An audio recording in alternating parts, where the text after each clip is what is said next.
तीसरी बार मोदी की सरकार में कुछ रंग जो फीके पड़ रहे थे वो उनके सहयोगियों यानी एनडीए के एन फैक्टर ने उस पे गाढ़े कर दिए। नमस्कार दोस्तों, मैं हूं राजकिशोर।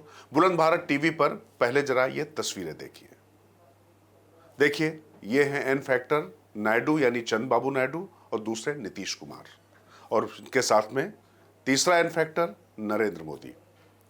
बात बहुत हो रही थी कि एनडीए में एन फैक्टर इस बार बहुत इंपॉर्टेंट होगा, और इतना इंपॉर्टेंट होगा कि उस पर निर्भर करेगा कि यह सरकार कैसे चलेगी।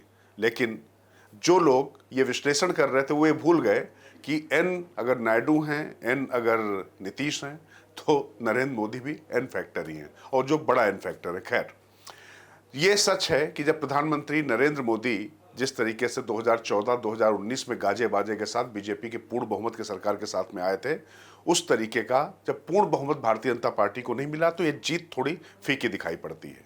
लेकिन जब आज जो केंद्रीय सभागार संसद का है वहां पर एनडीए की बैठक बुलाई गई, उसमें सहयोगियों ने जिस तरीके से मोदी के साथ दमखम दिखाया, उसके बाद नरेंद्र मोदी के चेहरे की रंगत और भारतीय जनता पार्टी की जीत और सरकार की रंगत बिल्कुल बदली हुई नजर आई।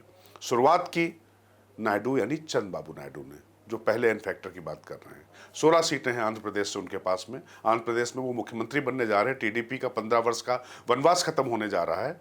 लेकिन जब वो आए तो उन्होंने पूरा जीत का श्रेय नरेंद्र मोदी को दिया, नरेंद्र मोदी की कैबिनेट के मंत्रियों को दिया, और कहा कि उन्होंने जो पूरा डिफरेंस है वो वहां पर मेंटेन किया। मतलब जो जीत मिली है उसका सारा अंतर नरेंद्र मोदी और उनकी टीम को जाता, और उनकी मेहनत की भी भूरी भूरी सराहना की, और यह भी कहा कि कैसे टीडीपी के साथ वो खड़े रहे और टीडीपी उनके साथ खड़ी रहेगी, और जो बड़े लक्ष्य के लिए मिलकर काम करेंगे। वो एक मौका था जब केंद्रीय सभागार में जो तालियों की गड़गड़ाहट थी, जो थपथपाहट थी, उसमें थोड़ी ऊर्जा दिखाई पड़ी। लेकिन उसके बाद जब नीतीश कुमार आए, जिनको लेकर सबसे ज्यादा सवाल उठ रहे हैं, भारतीय जनता पार्टी से कब पलटी मारेंगे और कब चले जाएंगे वो यूपीए की तरफ, तो इसको लेकर नीतीश कुमार आए, और जब वो बैठे हुए थे तो लग रहा था कि बहुत अशक्त हैं। उनके चेहरे पर बहुत ज़्यादा तेज भी नहीं दिखाई पड़ रहा था और बड़े थके थके से दिखाई पड़ रहे थे। लेकिन जैसे माइक हाथ में आया, उन्होंने आते ही जिस तरीके से अपने अंदाज में बात की, तो जरा सुनी लीजिए उनको थोड़ा। बहुत अच्छा होगा। अब जितने लोग साथ हुए हैं अब बहुत अच्छा है, और सब लोग बहुत अच्छे ढंग से अपनी बात कर रहे हैं, तो सब लोग ठीक हैं। हम मिल करके सब लोग चलेंगे और हम लोग पूरा आपके साथ रहेंगे, और आप पूरे देश को कितना आगे बढ़ाएंगे ये बहुत खुशी की बात होगी। यही हम लोगों को कहना है, और मेरा आग्रह यही है कि जल्दी से जल्दी आपका काम शुरू हो जाए, शपथ ग्रहण हो जाए। अब आप एतवार को करने वाले हैं, तो हम तो चाहते थे कि आजो हो जाता तो अच्छा था, लेकिन आपकी जब इच्छा है तो जब भी हो, जितना तेजी से काम हो जाए तो बहुत अच्छा है, और बहुत अच्छा रहेगा। अब इस बार हम लोगों का इससे बड़ी खुशी होगी, और पूरे देश में इसका बहुत ज्यादा फायदा है। इधर उधर कोई करना चाहता उसको कोई लाभ नहीं है। तो इसीलिए मैं आपका अभिनंदन करता हूं, और आपके नेतृत्व में सब लोग काम करेंगे, सब लोग चलेंगे इन्हीं शब्दों के साथ। और आप सब लोग इतना खुशी हैं, सब पार्टी के लोग, मैं उनका भी अभिनंदन करता हूं। तो अब देखिए उन्होंने किस तरीके से नरेंद्र मोदी के लिए साफ साफ कह दिया कि अब हम इधर उधर जाने वाले नहीं, और अब जो है बिहार के बच्चे काम हैं वो भी पूरे करेंगे। तो जो उनकी बॉडी लैंग्वेज और जो सवाल उन पर उठ रहे थे कि वो कहीं ऐसा तो नहीं यूपीए की तरफ जा रहे हैं, क्योंकि खेला होगा तमाम चीजें चल रही थी, और नीतीश कुमार ने इतनी बार पलटी मारी है जिसको लेकर लोग यकीन भी नहीं कर पा रहे थे। तो लेकिन यहां पर जिस तरीके से वो ना सिर्फ मंच से उन्होंने कहा, बल्कि बॉडी लैंग्वेज ज़्यादा महत्वपूर्ण होती। जब वो गए मोदी के पास, और इस दौरान मोदी जिस तरीके से ठहाके लगाते दिखाई पड़े, जिस तरीके से हंसते दिखाई पड़े, तो वो चिर परिचित अंदाज था प्रधानमंत्री नरेंद्र मोदी का, जैसे वो अक्सर दिखाई पड़ते रहे।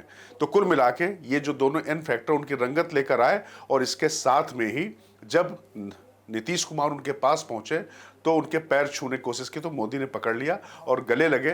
तो ये जो दृश्य था एनडीए का, उनके साथ में चंद्रबाबू नायडू भी हैं, ये भी पिक्चर मुझे लगता है देखनी चाहिए। खैर, राजनीति में तस्वीरों का मतलब होता है, लेकिन मैं फिर ये कह रहा हूं कि कुछ भी स्थायी नहीं होता है। राजनीति में कई बार बॉडी लैंग्वेज पढ़ी और देखी जाती है, लेकिन अंदर क्या चल रहा है पता नहीं चलता है, ये मान सकते हैं। लेकिन जैसा कि मैंने पहले कहा कि आखिर किसके साथ रहने में इन दोनों एन फैक्टर को फायदा है, ये इसका गुणाभाग जरूर उन लोगों ने किया और अभी मौजूदा परिस्थितियों में वो नरेंद्र मोदी के साथ रहने में ही ज़्यादा फायदेमंद दिखाई पड़ता है, क्योंकि केंद्र की सरकार दोनों के जाने के बाद भी हटेगी ये भी निश्चित नहीं, क्योंकि अलग तरीके की तैयारियां चल रही हैं। वो चर्चा कभी और करेंगे।